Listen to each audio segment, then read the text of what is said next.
بسم اللہ الرحمن الرحیم۔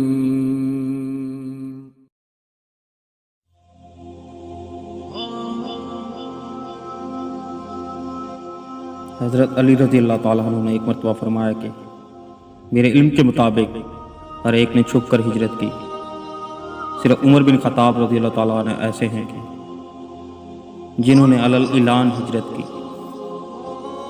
انہوں نے باقاعدہ کفار کو للکارا کہ کوئی انہیں ہجرت سے روک سکتا ہے تو روک لے، لیکن عمر رضی اللہ تعالیٰ عنہ سے لڑنا اپنی جان کو خطرے میں ڈالنے کے برابر تھا۔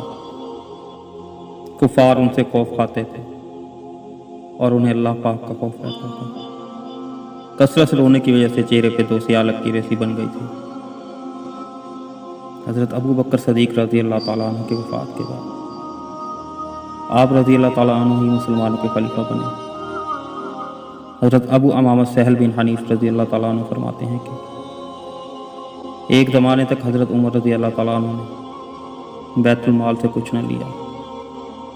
ان پر تنگی فکر و فاقہ کی نوبت آ گئی تو انہوں نے حضور صلی اللہ علیہ وآلہ وسلم کے صحابہ کرام کو بلا کر ان سے مشورہ لیا۔ حضرت علی رضی اللہ تعالیٰ عنہ نے کہا آپ رضی اللہ تعالیٰ عنہ دوپہر اور رات کا 2 وقت کا کھانا لے لیا کریں۔ چنانچہ آپ رضی اللہ تعالیٰ عنہ نے حضرت رضی اللہ تعالیٰ عنہ کے مشورے پر عمل کیا۔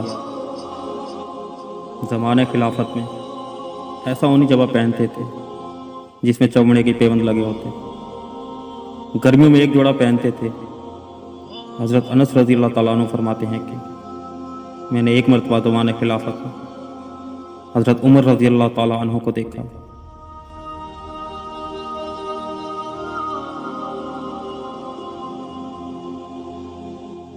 انہوں نے اپنے دونوں کندھوں کے درمیان اوپر نیچے 3 پیوند لگا رکھے تھے۔ آپ رضی اللہ تعالیٰ عنہ چاہتے تو بیت المال میں سے خوب لے کر اپنی ذات پر خرچ کرتے، لیکن یہ ان کی انکساری و خاکساری تھی جو امیر المومنین ہونے کے باوجود سادہ زندگی گزاری۔ یہ وہ خلیفہ تھے جن کے 22 لاکھ مربع میل تقریباً آدھی دنیا پر حکومت تھی۔ آپ رضی اللہ تعالیٰ عنہ کے دور حکومت میں جن ملکوں اور علاقوں کو فتح کر کے ان پر اسلام کا پرچم لہرایا گیا، ان میں عراق، شام، دمشق، حمص، یرموک، بیت المقدس، قصاریہ، تکریت، آذربائیجان، طبرستان، کرمان سمیت دیگر علاقے شامل ہیں۔ اتنے عظیم خلیفہ کا نہ کوئی پروٹوکول، نہ حقوں جیسے ناز نخرے۔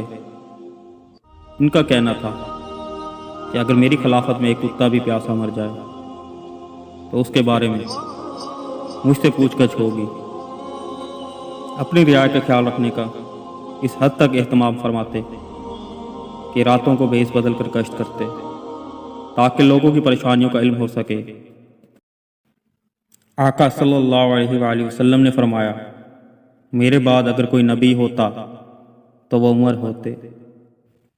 ذی الحج کے آخری دنوں میں ایک فارسی غلام ابو لولو نے آپ رضی اللہ تعالیٰ عنہ پر دوران نماز حملہ کیا۔